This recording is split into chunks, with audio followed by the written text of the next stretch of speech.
Welcome back to another explainer. Today, we are taking on a serious mission to conquer Java's ultimate villain. Seriously, we're talking about the exact bug that has caused millions of application crashes all over the world, spawned just countless developer headaches, and to be honest, fundamentally changed how modern object-oriented programming is structured.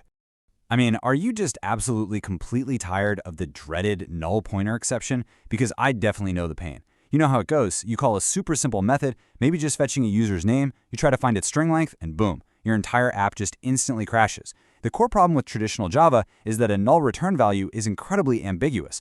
Like, does null mean there's an actual system error? Does it mean the data is just currently empty, or is it an expected uninitialized state? Java developers have suffered from this lack of clarity for literally years, basically forced to guess what null actually means in any given context. So here is our game plan today. We'll start by looking at the null check hell, introduce the optional wrapper, and figure out how to safely extract values. Then we'll level up with optional as a mini-stream and wrap up with some real-world Spring practices. Okay, diving right into Section 1, the null check hell, otherwise known as Java's billion-dollar mistake. Just take a look at the sheer visual contrast here. On the left side, we have the old legacy way, the infamous null check hell.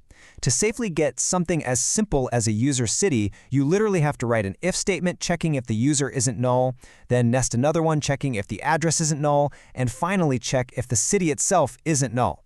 It's just this ugly, deeply nested mountain of boilerplate code to fetch one single piece of data. But check out the right side. This is the sleek, modern, functional approach we're going to learn today. It's completely flat, it's beautiful, and it's so much more readable. Which brings us to Section 2.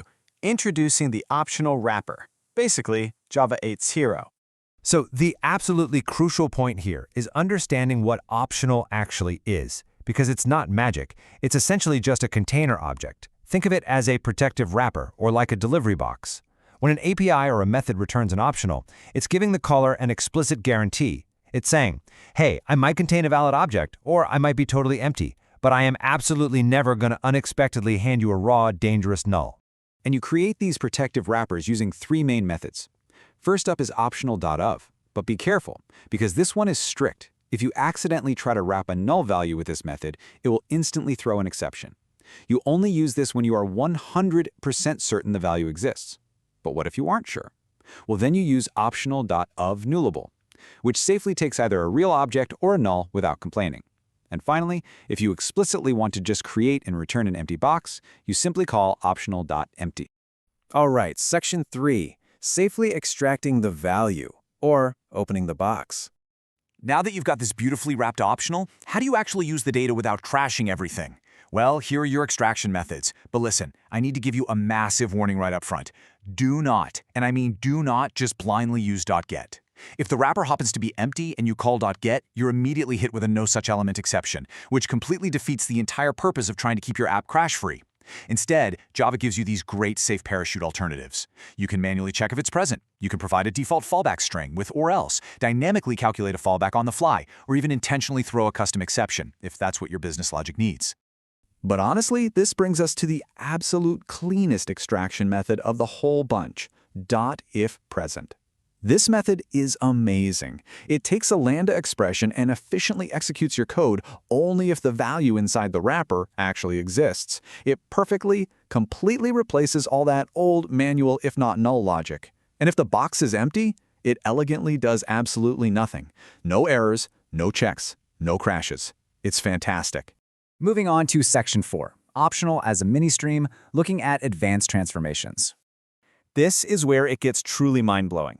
If you've ever worked with Java streams, you actually already know advanced optional logic. You can genuinely think of an optional as a mini Java stream that just happens to hold a maximum of exactly one item. You can apply a .map to seamlessly transform that single value, like extracting an address object right out of a user object. You can use .filter to check a specific condition. Your single value either successfully survives this whole pipeline transformation, or if it fails a filter, the optional simply turns completely empty. Now there is one specific edge case you really need to know about. .flatMap. You use flatMap when an object inside your optional wrapper is also wrapped in an optional. Think about it. Let's say you have a user wrapped in an optional, and their address field is also explicitly an optional. If you use standard.map, you'd end up with an optional inside an optional. It's a multi-dimensional mess. .flatmap mathematically flattens this right out, keeping your code perfectly one-dimensional and beautifully readable. And finally, Section 5, Spring Repositories in Practices. Let's look at some real-world architecture. Let's bring all these mechanics together with some real-world rules sourced straight from the developer consensus on Stack Overflow. When you're querying a database using Spring Data JPA, returning an optional of employee for a single specific object is perfectly correct.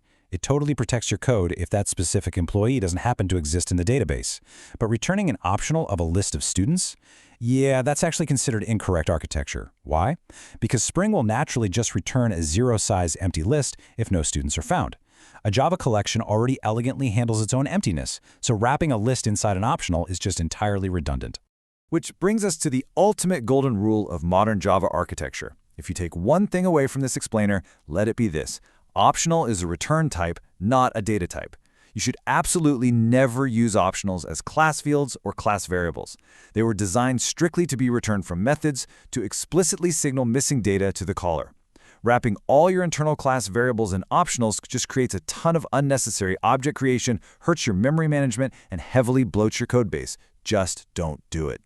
So, the big question is, are you ready to finally refactor that code and escape null check hell forever? I highly encourage you to pop open your current Java project right now and start replacing those nested, ambiguous null checks with clean, safe, functional optional pipelines. Once you really experience the structural safety of this syntax, you're never going to look at a standard return type the exact same way again. And honestly, it kind of makes you wonder, if Java got nulls this wrong for decades, what other hidden billion-dollar mistakes are just lurking in your codebase right now? Thanks so much for joining me on this explainer, and happy coding!